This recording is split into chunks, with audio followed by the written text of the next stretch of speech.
Yenam akhethi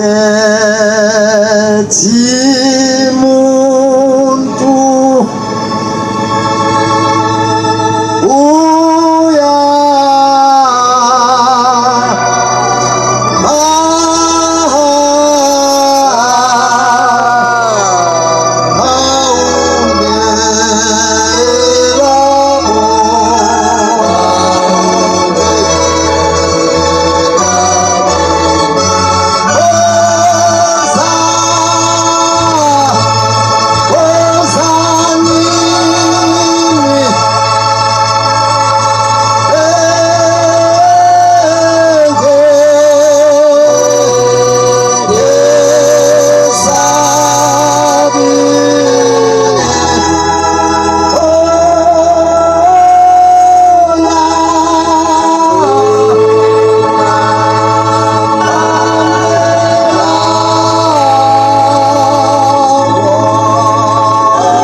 ilanga lo nkulunkulu akakhethi bantu abasha ukuthi usebenza nobani ngasiphi isikhathi. Singacabanga ukuthi ngoba sisebasha sibone ngathi uNkulunkulu akasebenzi ngathi uyasebenza ngathi. Ngenye imini kwakuyisabatha njengoba kuyisabatha sase sithola umyalezo wokuthi kuyagulwa esinathi ngikamshumayela uNgcobo. Ngase ngithatha insizwa ngaleso sikhathi esasinazo uNkulunkulu engathi angayikhumbula lezi insizwa ngoba ezinye zaza ngisayiboni. uNkulunkulu engathi angayixoxa ngaleso sigameko. Sase sihamba saya kwakuyikamamncane lapha kaMandlovu esinathini sase sihamba nalezi insizwa siphikelele kaMshumayela uNgcobo. Safika khona sekuhlwile base besenzela amatiye ngoba kwakuyisabatha. Mase beqedile sase sifaka inkonzo. Yasha inkonzo yathi phakathi nayo wayihleli lapha ya uMshumayela uNgcobo ngalelo langa ekhona indodakazi yakhe yayigula ekuthiwa uMisi. Yathi inkonzo iphakathi bantwana bokumkhonza uNkulunkulu wayisethula uMisi. Wathula sisenkonzweni siphekile sizingane.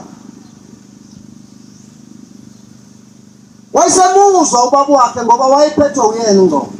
Wamuzwa ukuthi uMisi usethula.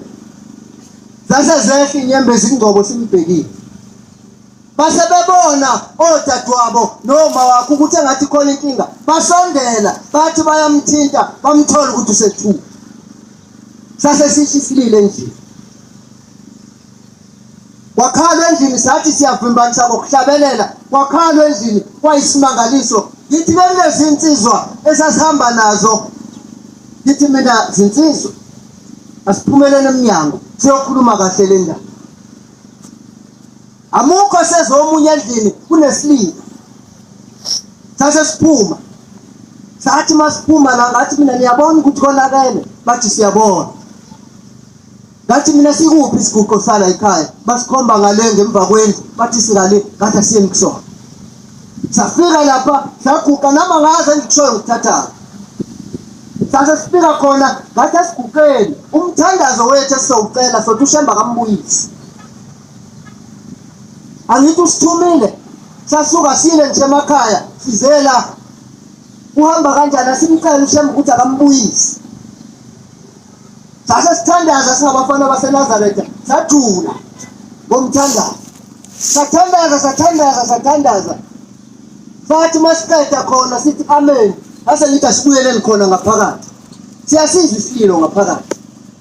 Sathi masingena abantwana kuhlupha ngoba akekho uMshumayela uNgcobo la. Angabuye ifakaza into engikhuluma ngayo. Sathi masibuyela ngaphakathi bantwana baNkulunkulu kukhalwa ingane ziginga phansi godade wabo. Sase sifika saphinde sahlala lapha phansi. Ngathi la ngiqala khona ngithi ngiyaguqa. Wayesenyakazo uMisi. wayesethi ubaba wakhe maningi engathi useyanyakaza, waphinde wamuthi ukumnyakazisa, wayesenyakaza umisi wathi qhwebe. Khuluma ngomuntu bantwana bakahle baNkulunkulu oyiphoyisa ukhona namanje. Lo Shembe akakhethi ukuthi ungakanani, uyakwazi ukumsebenzela kuphela nje asimethele. Lo Nkulunkulu bangcwele esithi methembeni akafuna ukuxutshwa nalutho. Kwala ngisho noma ngabe usethini nangu ngawe, noma ngabe usethini nangu ngawe, kodwa mawazi wena ukuthi lo Nkulunkulu omkhonza umile kuye, wethembekile kuye, na uyothembela kuye. Asisize bangcwele uNkulunkulu asiphe ulimi lokwazi ukukhuluma. Ibandla lonyazi libonakala ngathi ukhona lezi zinto eziba khona nje ulimi. Mawungayazi into ungayisho, ngoba uzosho into ongayazi kusasa ume ngayo, kanti akuyona leyo. Akekho umuntu owakwajelisela ukuthi akazi, kodwa kuphela umuntu ojeziswayo wokhuluma into angayazi athi inje ibingenjani. Yanimusa-ke bantwana baNkulunkulu, isikhathi ngishilo-ke asikho bobaba bagcotshwa bami, ngoba ngasekugcineni siyafisa ukuzwa noma yiphi kubaba.